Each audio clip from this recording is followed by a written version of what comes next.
The Part of the Culture podcast. I'm here with Cola and friends. I'm here with Minni. I'm here with Beija. But this podcast is about me and Cola and Kilo.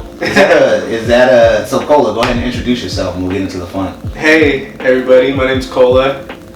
Nice to meet y'all. I don't know what the fuck am I supposed to say. Whatever you want. My name's Cola, but my real name's Anthony, and I'm fucking. It's my best friend right here, man. Best friend. So he reached out to me.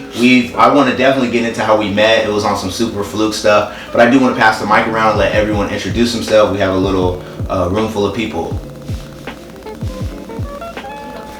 Hi everyone, I'm Minni, and I don't have a cool nickname. You got a cool name. Yeah. Like Minnie Mouse, it's really hard to forget. Oh, hi everyone, I'm Beija at the Bay, call me Bay. Yeah. So we can just jump into it. Me and Cola met each other on the most flukish of fluke things and years ago. How long do you think we've known each other now? I think it's probably about like 6 years. I would say it was like 2014, maybe Yeah. earlier, maybe like 2013. Is it really 6 years? I would say it's about like. That's crazy. Yeah. So I would tell the story about how we met. It's crazy because I was just telling her the story the other night, but because we were driving by, there's a auto body shop, right? Shout out to Tam Who. Yep, that's the homies. Auto body shop just down the street, and I went there one day just to get my brakes fixed, and as I was waiting, JD like comes down the stairs with a bunch of screens. Silk screens. Silk screens, yep. And I like knew what the screens were, and I just being inquisitive was like, oh, what you print shirts? What do you do? And we just started chopping it up. Yeah. And he had a little print shop above the auto body shop, and that, like I said, is right around the corner from the house. So I would just pop up over there all the time and kick it, and just became friends from there. Yeah, he was. So I just remember I used to get my screens because there was no like water source. If you know anything about silk screening, the screens you have to clean. So I would get them cleaned somewhere else. So I was bringing down the screens to get clean, and he's seen them. He's like, "Are those silk screen?" And he was super like receptive, and he was just like, his vibe was cool. And I was like, "How do you know that?" And he's like, "Yeah, I want to do this, and that with printing." He was. I don't know if good cult was a thought at the time. Not even.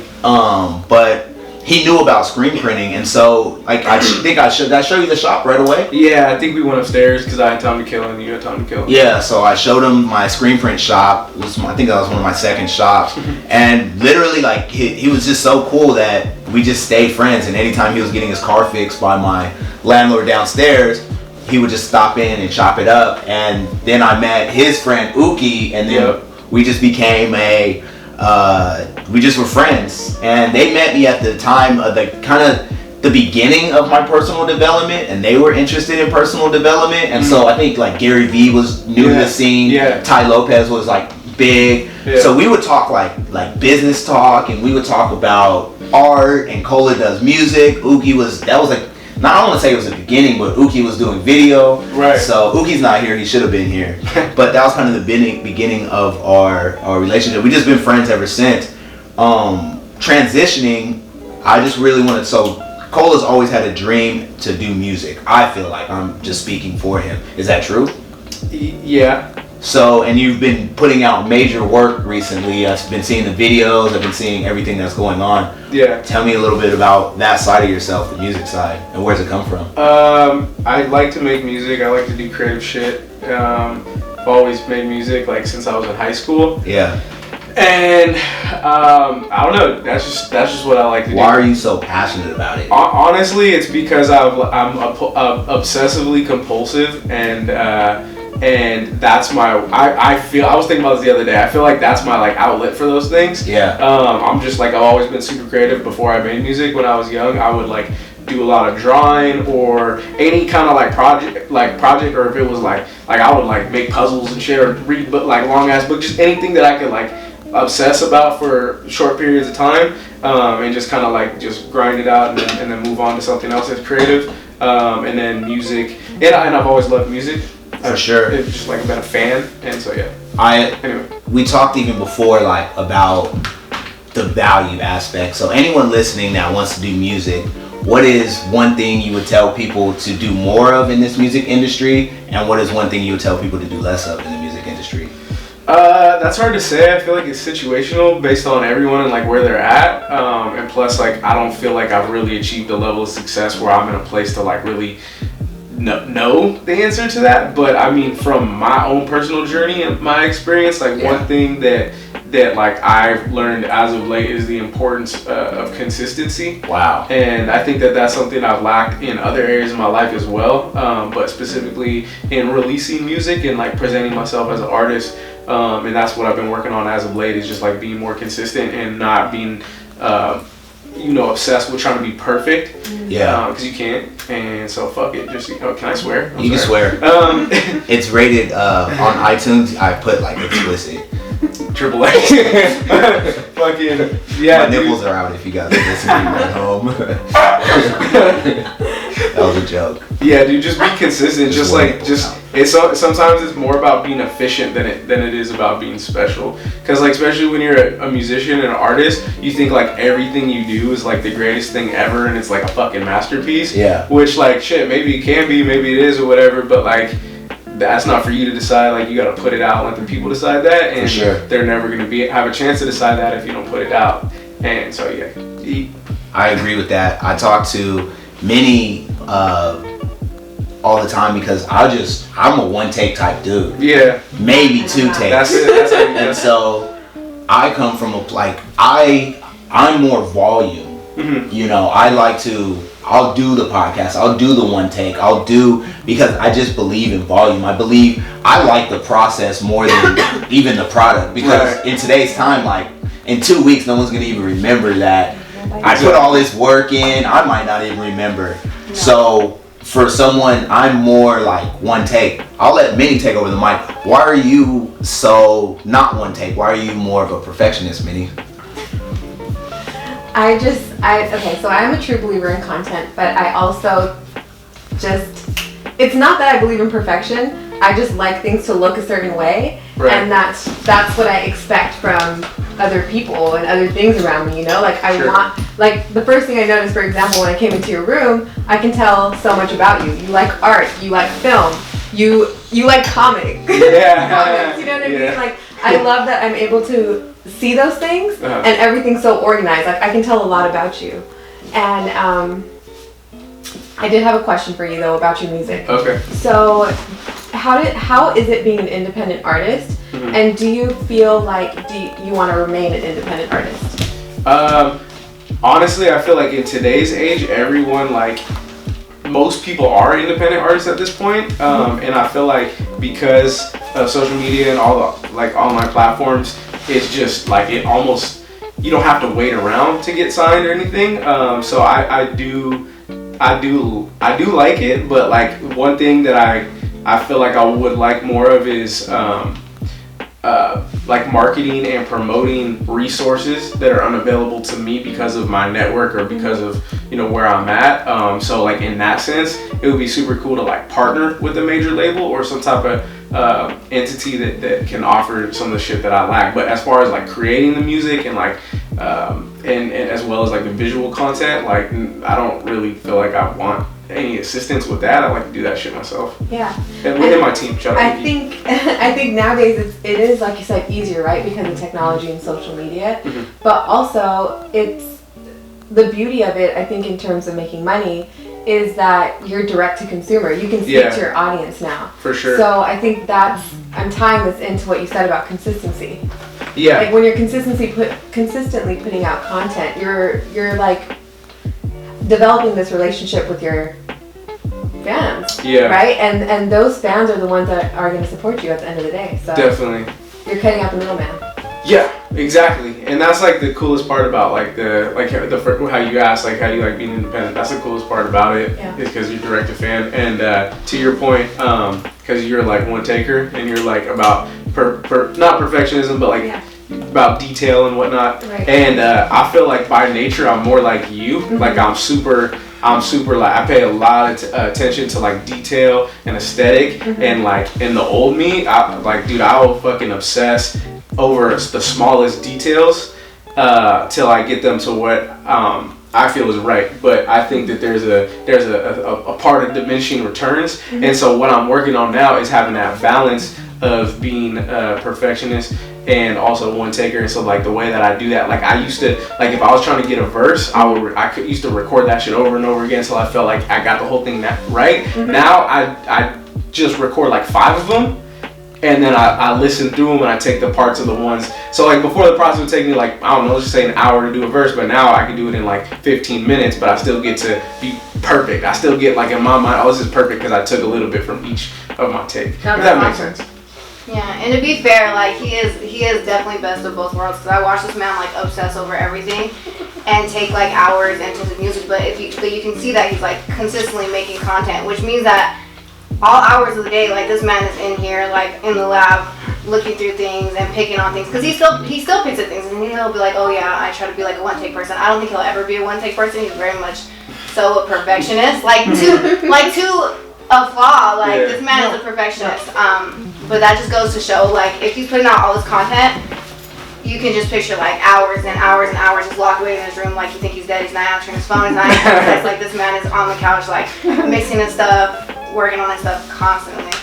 It's funny that's Beija, and so just because I'm a one take person, me and my buddies have a saying, apples, oranges, and grapes. What works for me isn't gonna work for you, and isn't gonna work for Minnie, and it's not gonna work for Beija. I do want to transition, but you said something really powerful, and it's like making content to connect with your fans. And so one of the biggest things that I believe in is, they say when you build a tribe of 1,000 people, then you're pretty much free. If you have 1,000 loyal fans that will buy your merch, that will go to your shows. And so sometimes it kind of brought me back to like, that is the mission of creating this stuff, is to build that fan base. And so if you're not releasing anything, then how the hell are you going to create a fan base? Mm-hmm. Which brings me to a question for Beija. So, you know, there's 3 different worlds here. So I feel like me, I'm a one take type person. Cole is kind of, he's maybe a 2, 3, he said he's a 5 take type person. Me, how many takes would you say you are? I'll take as many takes as it takes for it to be perfect. Minnie's just a taker. Okay. Beija is a record and never releaser. Oh, snap! So I wanna ask, since we're kind of talking about, you know, our perspective on releasing content. Since we're talking about, if you want to come in, Uki, come in. I can't feed the dog. Come in, Ook. Come be on the camera. Uki, take your shirt off, Uki. Take picture, dude. So I want to ask, why was it so hard for you to go from? I heard your song 6 months ago, and you just released it 3 weeks ago. Yeah. So what was going on for you to just not release it? This is Beija that I'm talking to. Oh man, just a lot of self-doubt, dude. Like, I hear my voice. You know when you hear your voice and it sounds like just really obnoxious? Yeah. Like to this like day, my laugh? Yeah, but you don't have to say yeah that loud. loud. Your laugh is obnoxious. You know what I'm saying? Like I'm just talking about like it's like human nature to like hear your voice back at you and it sounds like ridiculous all the time. And I still have that like with all my songs. Like I'll listen back and I'm like, oh, that sounds real weird. And so it was like a long process of like giving my music to a bunch of other people, like individual people where I'm like. Go ahead. Individual people where I'm like, can you give me some feedback on your thing? To the point where I would put all my music onto like a SoundCloud that wasn't even like finished and just be like, please just give me feedback. Please just let me know if it's good. Please let me know if I should even work on it. Please let me know if I should even finish. Like I had to have like a lot of like feedback and people telling me like, yeah, this is worth it, and yeah, this is, before I even was like, all right, let me put Why did you need that feedback? Just self-doubt, man. Like being new to the game and like hearing other people that are like so much more, like for instance, like Cole is like a genius, you know what I mean? Like he's got everything down to a T, like he knows subjective. Yeah. I'll take it. He's a genius only in the music factory. He's needed in everything else. But like just to hear how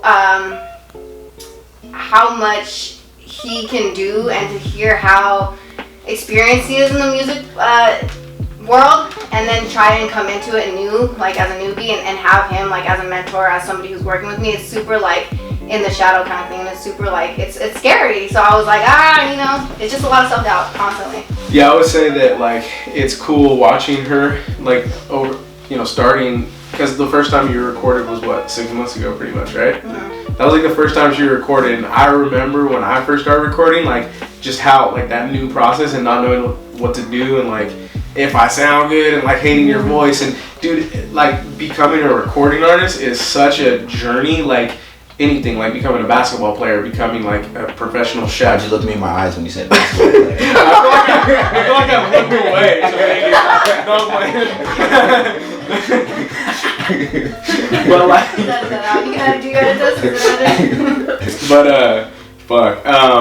Nah, it just like I know I've been in her shoes, and so it's cool watching her go through that. And like I always tell her to don't trip about releasing, which is kind of ironic. Like I tell her like release if you're ready to release. This shit sounds good because I see the potential that she has. I see the talent in the songwriting ability. Isn't fear part of the process? It is 100%. Isn't getting over the fear like the hugest part of the process? And that's exactly why I started like making music and putting it out. That was literally like a goal on my goal board. Is like. Where'd you point to right now? I had in my room. Oh, okay. If this was my room, I would have had a goal board. Beija's pointing at stuff that's not there. This is my goal board. I have a goal board, and it was like put your music out. And my why was because face your fears, and like if people hate it, let people hate it. You know what I mean? Like your fears can't hurt you as long as you face them. So that was probably the main reason that I did release music. Do you feel like that's a part of being an artist? Like you can't really control how the fans or even other people in general, like the public, is gonna consume your artistry, whether it's paintings, whether it's music, whatever it is. Like, aren't you just making it for yourself, and then you kind of just let people do what they want with it? Right. And that's for both of you. Yeah, and I think that's a big reason why I started making music, but didn't release it at first, because I made a song a long time ago. My first song, actually, he mixed and mastered it, and it's never been released, and hasn't been heard by a lot of people, but that was the first reason that I made it, is because I liked it. Like I liked writing music, like I liked the recording process, even if I didn't like have confidence in my end game, you know what I mean? And so that was a big reason why I started in the first place. Yeah. Do you know what one characteristic, well, there's hell of them, but one characteristic that has extremely helped me out is getting over fear and getting over it fast and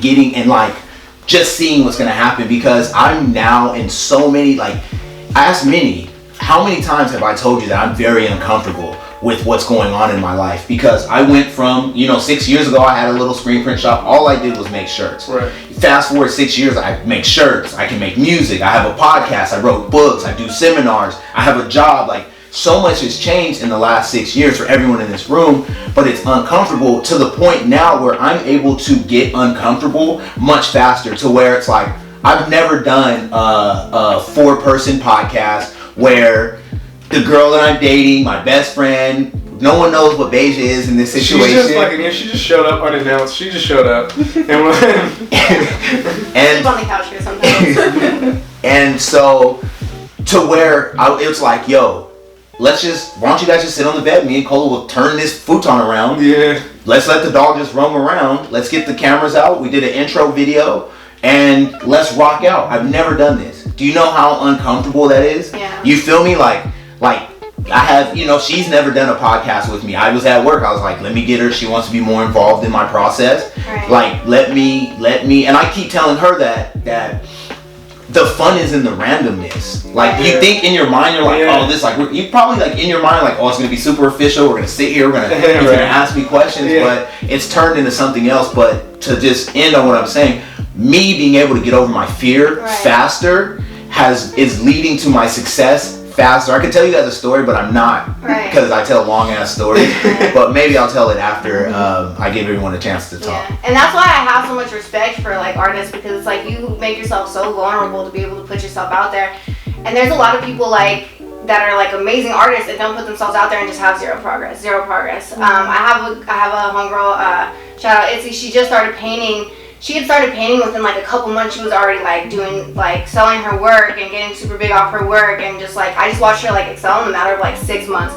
Why? Because she like was confident enough to like go out there and promote her paintings and show her paintings and not be afraid of like people being like, oh, I don't like this or I do like this. And just because of that, like she had so much growth. And so that was another thing that pushed me to just like rip the Band-Aid off.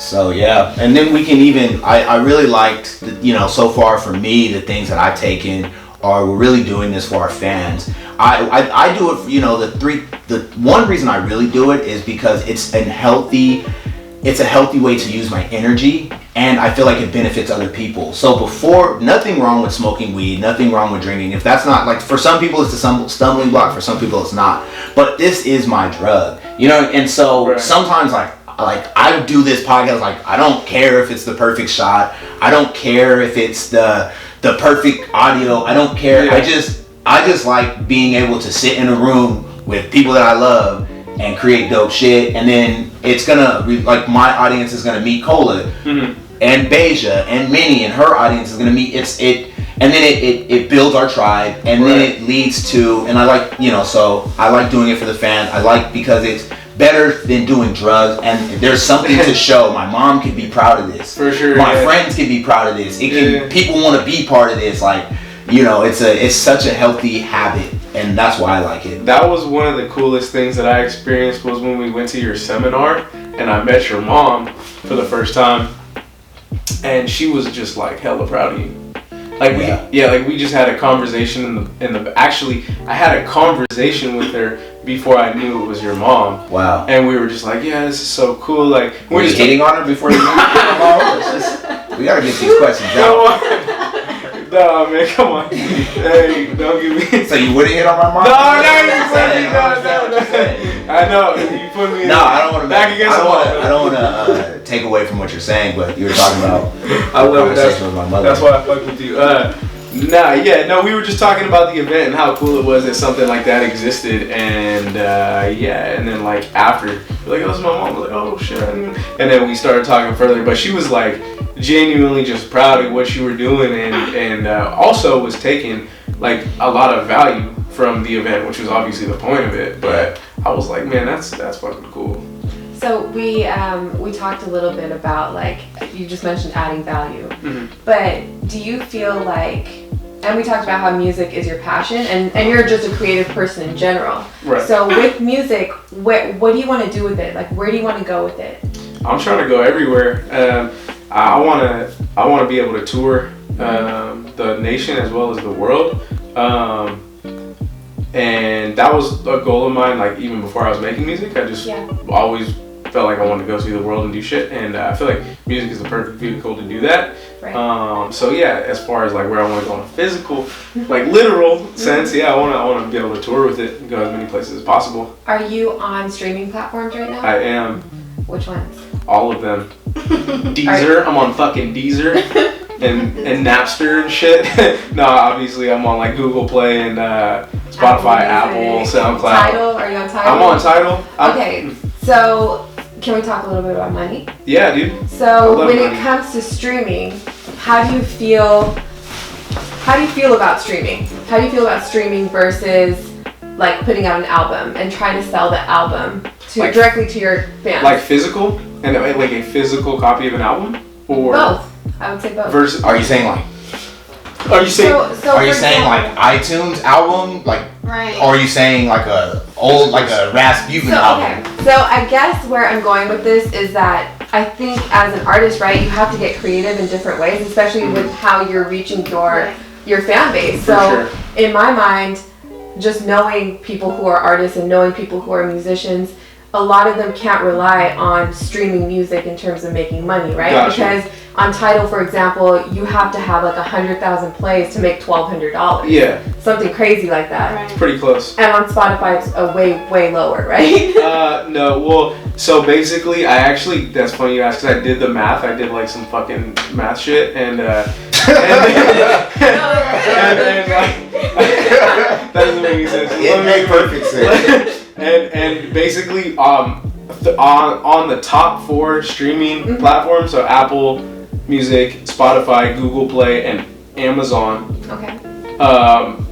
How much you get paid per stream? I did the math, divided by 4. So I'm talking about math shit, and it was like 0.5 cent per stream. So do the math. I don't know. I thought you did the math. Well, I fucking did the math, but I think you were right. Like, so 100 streams is 50 cents.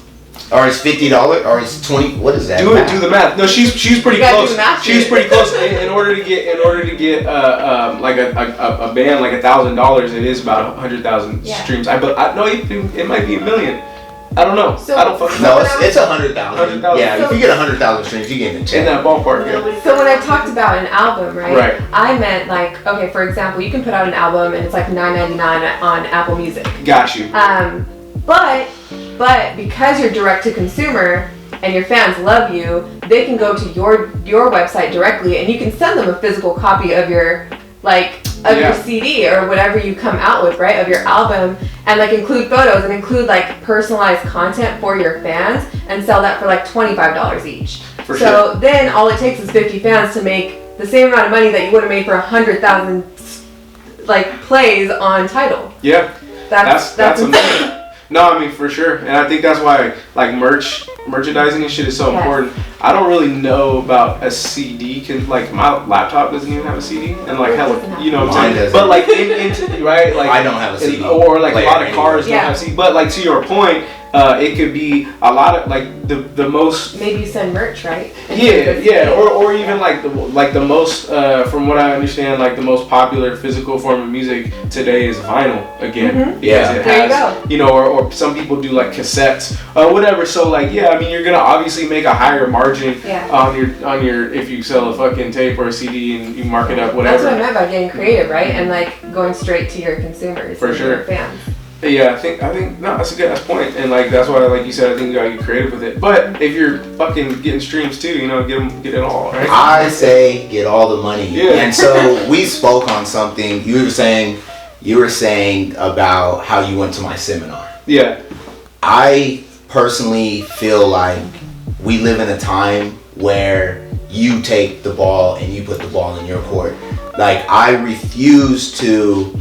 And I just refuse to let somebody else dictate what I'm gonna make. And so like for me, even when you're saying vinyl, like I'm so deep with it that I was like, Cola should have his own good Colt vinyl player. Yeah. You know what I mean? Like, and that like, I love 50 Cent so much because when 50 Cent quote unquote sold out, everyone's like, oh, this fool's doing everything. And then we look fast forward 10 years later and this fool has TV shows, had vitamin water. But when 50 Cent did that, he was a sellout, you know, in the beginning of the game. And so I just think that, people think, like for me, I have a clothing brand. And why I started part of the culture is I refuse to just get stuck in like only thinking about, can I make money from streams, or can I only make money from shirts, or and I was like, you know what, I'm gonna fucking make money from everything possible. Right. But my only goal with making money is to add value and do it in a fun and cool way. Yeah. But just like my seminar, like you talk about a tour, like it for me, it's like how can you plan your own tour, even if it's a 3-city tour, even if it's San Francisco, San Diego, San Jose, right. And you just start putting these things together and meeting up with people who are in meeting up with people who are in San Francisco and saying like, okay, you're a dope artist out here. Why don't we do a show here and then I'll bring my fools out in San Jose, right. And you do that same formula in San Diego. And so if your goal is to go on tour, start the process yourself. Yeah. Because people, and I'm not saying you're not doing this. I'm not even implying that you're not doing this. I'm talking to whoever's listening. But I wanted to be a speaker. Instead of me waiting for someone to say, hey, come speak at my event, I was like, I'm going to throw my event.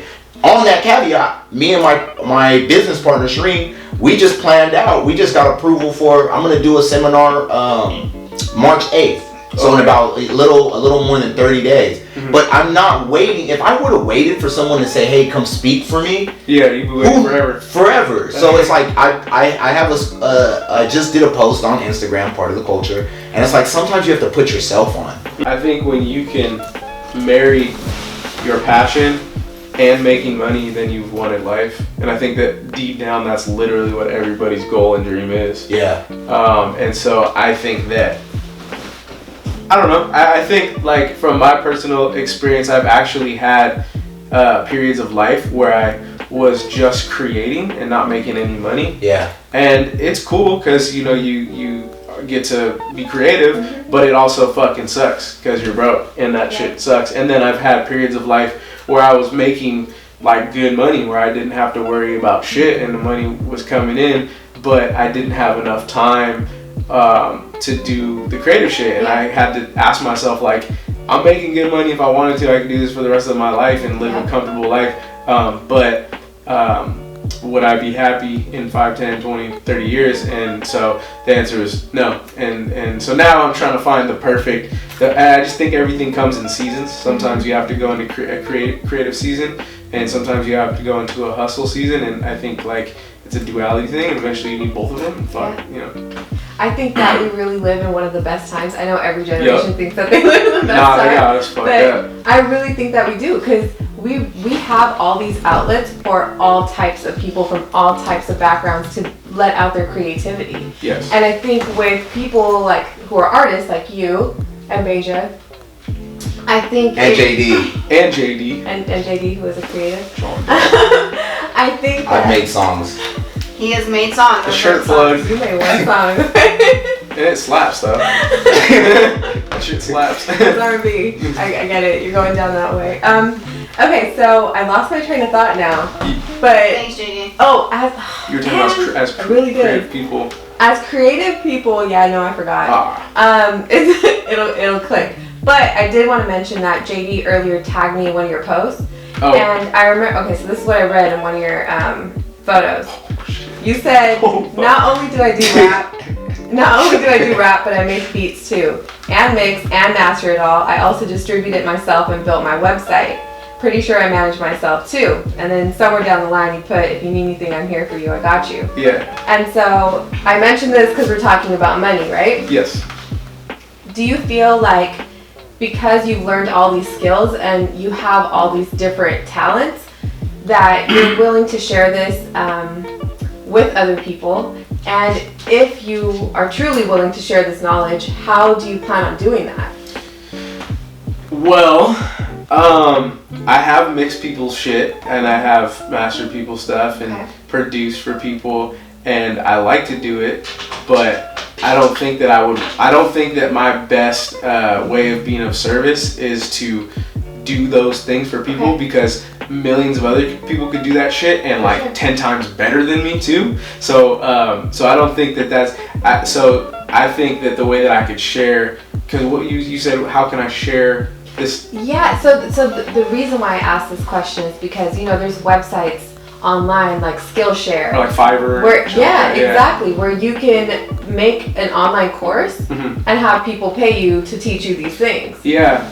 So that, I feel like if you have that talent, that's just another way for you to make money. So it just clicked what I was going to say earlier. As creatives, I think with people who are spending so much time and energy and just putting all of their passion into something, you deserve to get or make money out of it too. For sure. And now is the time to do that because we have all the resources available to us to do it. Definitely. I think that yes, you deserve to make money from stuff, but I think that you do have to lead with value, and money has to be your goal. Some people don't care about the money. Some people aren't doing it for the money. So a lot of artists get uncomfortable when you talk about money, because that's why artists have managers, because sometimes artists just want to do the art and create, and the manager worries about the money. Sometimes artists just want to show up and know that at the end of the night they have money in their bank account. So like for me, I've worked with artists and I'm a capitalist to the core, and I know sometimes when I talk to artists and say like I already told Cola, like I'm already thinking about like, if you want to do a show, let's do a fucking show. But sometimes, and let's get money and let's charge tickets and let's do this. But sometimes artists, they just want to sit in the room and make music. They don't want to plan a show. They don't want to. And so I think that's where the manager comes in. That's where the management is important. I think that's where that other side, that's why managers exist. Because sometimes like artists do not care about money, or they want to get paid, but they do not want to sell tickets. They do not want to go through that process of what it takes to make money. But sometimes it's hard for like even me to talk to artists because they don't comprehend the money side of it. Yeah, I think the biggest thing for Cola at least is this man, more than he values money right now, at least in this period of time, values his time. You know what I mean? Because I've offered, like, he's mixed my stuff, like, he's made beats for me, and I'm like, listen, dude, like, I will pay you to mix my things. Like, I'd rather pay somebody that I know your work ethic is good, and I know that I can drive down the street and bug you if I have to. And he's just like, listen, right now, like, I have to focus on what I'm doing. And he's had job opportunities and money opportunities for, like, fast money and quick money, and he's put all of that aside right now to just really get in grind mode. Like, he's prepared for all of 2019, he's been preparing and ramping up for this, you know what I mean? And so right now, he's, like, really in the zone, and right now, his time is money, and he won't spend, and, nothing's worth it, not a penny. So I think that brings me to a really important question for you guys as independent artists. Isn't this why it's so important to have a team? So important to have somebody who is like the manager so that you can focus on your craft? I don't know. I've had managers before. Mm-hmm. He's so biggie. Like, nobody can help this man because he'll be like, I'll just do it myself. Like, this man, he won't let anybody do anything for him. Yeah. It's so annoying, but like, people want it. Like, people hear what he's doing and they want to get on board. And he's like, yeah, okay, you can help, but then he just ends up doing it himself. He's just a do it himself kind of dude. So I do want to talk about 2020 Cola. I'm excited about what you're doing right now. I'm excited about the videos that you're shooting. I'm excited about the visuals. I'm excited, you even have so you have the song that you showed me where the girl was in here twerking, which I like a lot. Classic. But you have that song, but then you also have that song, I believe it's the same song, but you have it where it's just words. Yeah. And so what is this? I know that you just dropped, how many videos did you just drop? Just in the past couple weeks. Yeah. Yeah. Like 4 or 5. So let's talk about this. Let's talk about what's going on. Let's talk about these videos. Let's talk about, you went from 7-take Cola to now you're dropping these dope projects. What's the mission? What's the dream of this? They're real hot. Thank you, projects. I appreciate that, man. For real. No, I'm just dead serious. I appreciate that. That it really makes it worth it when I hear shit like that, or people recognizing what it is that I'm doing. It started last year with me just like making a commitment to myself to be consistent. Yeah. Like I said, that's something that I hadn't done in a while. So I was trying to be consistent. I was trying to pump out content, but I wanted to pump out quality content. I always had this concept, consistent quality content, CQC, consistent quality content, because I feel like consistency is a factor and quality is a factor. To your point, Agreed. like that's the perfect blend right here. Yeah. You're about consistency. Yeah. And you're about quality. So I feel like there's got to be a way to get both, and you have to compromise a little bit on both ends. For sure, right? For sure. You got to give up some time. He knows nothing about it. Well, well, if you even all jokes aside, this is a profession. I've bought professional mics. I have professional cameras. I literally fix my screen because we're going in. Because I believe in quality. I believe, but just because I do it faster than other people, and I maybe don't have the best camera, I do believe in quality. Like, let's not get the game twisted. I'm gonna sit down. We did a 1-take video, but I'm gonna sit down and make sure that there's quality in that video. For sure. Of course. So, but I do, so go back to these projects, and you said, QVCV. Consistent quality content. That's just like something I wanted to act upon, and so I've just made a bunch of music. I just made a bunch of songs. Comfortable, you guys. I just made a bunch of songs, and pretty much my goal is to release on a consistent. Pretty much release a song a week for the next 6 months. Yeah. Video wise or song wise or. So all right. So I never really talked about this aside from with the people involved. Yeah. Because I don't really like to make announcements. I like to just show and proof. So this is an announcement. I feel like it's coming. Well, that's not so much an announcement, but should I speak on it? Like my insight on it? You can always speak on it one time. It doesn't matter. Even if you don't do it, who cares? I think he should talk about his process because this man puts so much project planning. Like, it's so weird because usually artists are just these free-flowing creatures. This man is a fucking formula spreadsheet, fucking project planning, sprints, fucking file a Jira ticket ass dude. Like, this dude does not. What was that last shit you said? What was that last part? Sorry, I work in tech. No, say it again. File a Jira ticket. It's like interaction. Alright. But yeah, this man, he's a project planner. Say it slow so that people Say it slow. He will file a Jura ticket so he can track. Yeah, he's a project planner. Like I'm just talking about the technicality of how technical he gets with his work. Like he doesn't just like release music and like I think on February 16th he's like, let me put together an algorithm that's then gonna do the fucking square root of some bullshit, and then like he's a project planner to the T. It's ridiculous. What is the square root of bullshit? That's whatever comes out. Stupid. So talk about your process. Well, so like I said, I want to be consistent. I just wanted to release music on a consistent, 3 to 4 times a month. I wanted to release a song. Yeah. But I also understand that, like I can have the coolest cover art in the world, but when you post just a cover art on Instagram, those are typically the type of posts that get the least amount of engagement. Yeah. People don't even click it until hear the song. They just scroll past it. So I'm like, well, how the fuck am I gonna get people to listen to my music? So I was like, well, why don't we just shoot like a little mini trailer music video to accompany it? Yeah.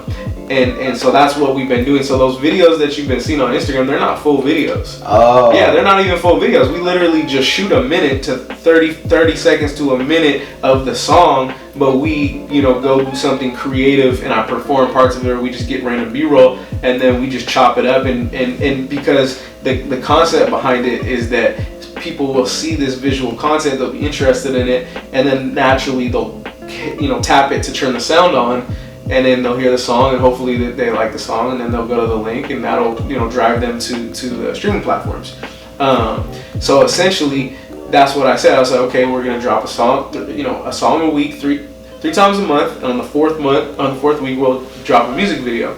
And I'm gonna do that for the next 6 months, and we'll see where it gets us. What's the goal at the end of the 6 months? What would you, if you had a magic wand, what would you want to see?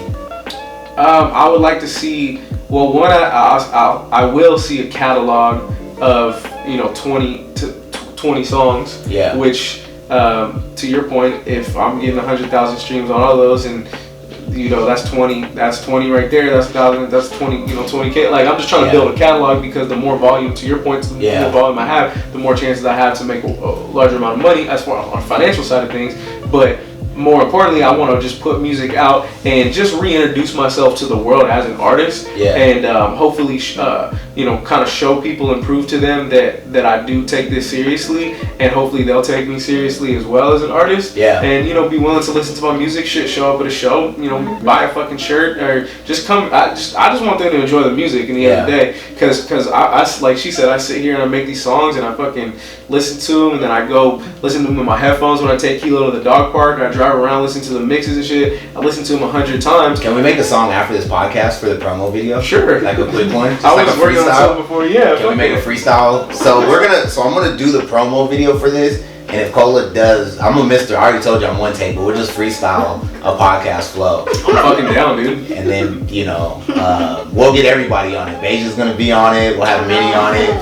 I'm gonna get everyone on it. We can do some shit. But I just, my final question is, if your kids were listening to this, what's one piece of advice that you would give them if they wanted to do art or they wanted to make music? I'll kind of just end on this question, and I'll kind of go around the room and let everyone talk. What advice would you tell your kids? Your one piece if they want to do art. You said everyone can answer, right? Or you want me to answer? Everyone can answer. Okay, I need a second. Oh shit. Let Minni go first. So I guess if I was gonna tell my kids anything about creating art, I would really say follow your heart, even if it's uncomfortable, and go through the uncomfortable, go through the suck phase. Because one of the things in 2020, really in 2020, I stopped focusing on the pain and I started focusing on the reward. Because me and Cola have known each other for 6 years, and over the past, maybe the first 2 years, I've always gone as hard as I possibly could. But there's things I definitely held back at, and I let my uncomfortability stop me, or what other people think, or what, and so I just choose to just go all in. Yeah. Because the time's gonna pass. Mm-hmm. So just go through the uncomfortability and just go all in. Oh yeah. What would I tell my kids? Well, fun fact, Cola and I co-parent our kids together, and we don't tell our kids anything. Like, we show he will put Sochi on the mic. Like, he'll show them keys, he'll show them how to record, we do it all through example. You know what I mean? Because you can tell your kids whatever you want, but it's really the example that you set for them. So it's really what they sit in and watch. They sit in and watch them, mix. Like, he'll have, Sochi record some tags and stuff like that. Anything that we do. She's on a track. She is on a track. She is on a, yeah. So anything that we do, I think at least me, I try not to speak too much, because I know I don't like hearing my parents speak to me. You know what I mean? Like, everything is led through example. Put your kids on by form of showing them. You know what I mean? Get their hands into what you're doing. Teach them work ethic by how you work. Teach them music by how you make music. You know what I mean? So that's mine. That's powerful. I think that I think it's important for kids to like take the time necessary to figure out what it is they love, or like who they are, their true authentic self, right? So are they an artist? Are they an athlete? Are they a scientist? Are they a fucking, are they good at speaking? Are they, an actor? Whatever, whatever it is. And like once they kind of have that indication, it's like don't waste time. Don't waste time and just do it, because it takes reps. Similar to like Beija, that's why I tell her don't trip about putting out music, because you gotta put those fucking reps in to get good enough to like to be taken seriously. And that's what, like, and the earlier you start, man, like if Sochi or if any kid knows what they want to do, like by the time they're 10, okay, then hit it now, because by the time you're 15, 16, 17, you're gonna be where I was when I was 25. You know what I'm saying? When I started. So just don't waste time, and you can still have fun and enjoy your life, but you're gonna enjoy it in the long run more if you just put your head down and get to work. Start young. Yeah, exactly. Okay, so those are all great points, right? Start young. Beija said lead by example. JD said take risks. I think that there's this Bob Ross quote. This is so random. Bob Ross said, talent is just pursued interest. And I really think that anything you set your mind to, you're going to be great at. So for me, it's a combination. Talent is just pursued interest? Is that what you said? Sorry, I didn't cut you off. No, it's okay. So I just think that anything you set your mind to, and no matter what you decide to pursue, even if you suck at it, you just have to keep doing it. That's like when kids are babies, right? You guys co-parent. Kids are babies. They don't fall down 3 times. They're like, fuck this, I can't do this. Right. They just keep doing it. That's so true. You know what I mean? So I can always tell, like, when I speak to people, I can always tell people who read, because if you read, like, there's like just a common knowledge, and that's so true. Like, that example is used so much. Like, a baby doesn't even know it's falling. It's just like, I'm gonna walk, and nothing will stop that process. Without doubt. Yeah. You just keep doing it. 100%, and that's so important. That's kind of like to kind of just bring it all full circle. I feel like that's where I'm at now in kind of putting myself in these comfortable positions to do things that I haven't been doing in the past that I probably should have been doing. And like I still get to that point where I'm like, on the early stages, I'm like, I don't know. Like, oh fuck, I don't know about this shit, but like I know that if you push through that pain threshold, then like it just gets easier, and I had this thought today. I feel like if you do not use all your talents and God-given ability, it's a sin. Oh, 100%. No, it really is. It says that shit in the Bible. No. Sorry.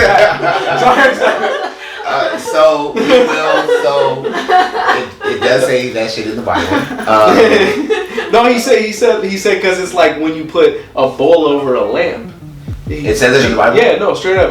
Like, I can't remember who said it. It was Jesus or some shit. It's fucked up because I can't even tell you where in the Bible it says it.